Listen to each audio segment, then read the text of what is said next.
तिसरा दिवस आहे आणि या तिसऱ्या दिवसाच्या कथेच्या माध्यमातून आपण या महान पुण्यभूमीमध्ये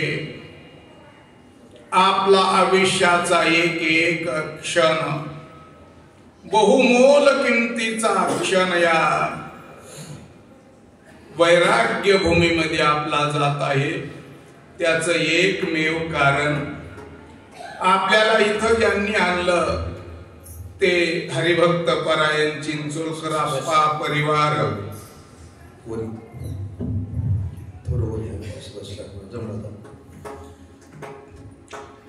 आणि आपण त्यांच्या बरोबर आलेले सगळी भजनी मंडळी, भाविक भक्त, माता भगिनी परिवार आणि ज्यांचं दूरदर्शन आहे ते हरिभक्त पारायण सचिन आप्पा चिंचोलकर, आपले असणारे कथेचे यजमान हरिभक्त पारायण गजाननराव तावडे,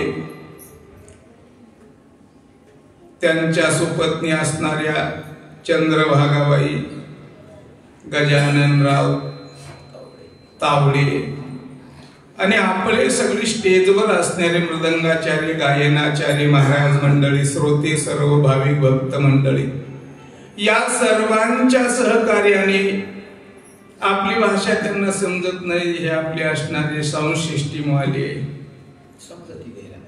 आमची भाषा कळते ना तुम्हाला, हिंदी,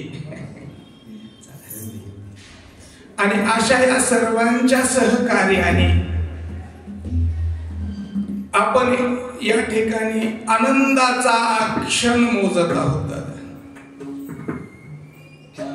सुखाचे दिवस कोडी कोण गणित गणित, कारण दुःखाचा क्षण माणसाला ब्रह्मांडा एवढा वाटतो, एक एक कल्प गेल्यासारखे वाटतात, पण सुखाचे दिवस कसे जातात हे कळत सुद्धा नाहीये. आणि म्हणून पाहता पाहता आपला तिसरा दिवस आज या ठिकाणी उगवलेला आहे आणि या तिसऱ्या दिवसाच्या कथेला प्रारंभ करायचा, पण काही धावत्या वेगामध्ये आपण उर्वरित कथेचा स्पर्श करून पुढे चालण्याचा प्रयत्न करू. की ज्या वेळेला आपण पाहिलं राजा परीक्षितीचा जन्म झाला, राजा परीक्षित मोठे झाले, पितामह भीष्मांचं निर्याण झालं आणि भगवान श्री कृष्ण स्व आपल्या द्वारकेला निघून गेले. त्या वेळेला भगवान श्री कृष्णाने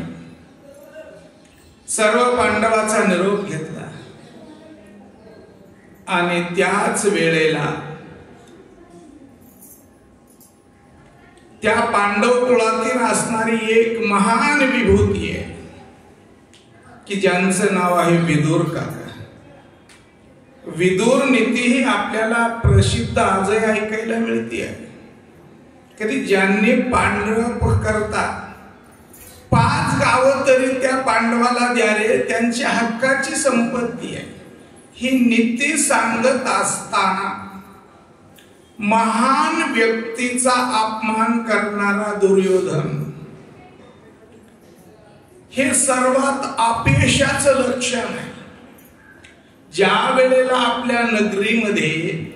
आपल्या घरामध्ये, आपल्या संगतीमध्ये एखाद्या संत महात्म्यांचा, महापुरुषांचा जर आपल्याकडून अपमान घडला तर समजायचं आपलं जीवन हे आता यशस्वी होऊ शकत नाही, आपण अपयशाकडे वाटचाल करत आहोत. राजा धृतराष्ट्राला बोलत असताना, दादा तो सुद्धा आपला भाऊच आहे, पण हे त्या असणाऱ्या दुर्योधनाला ऐका वाटलं नाही, कारण चांगली गोष्ट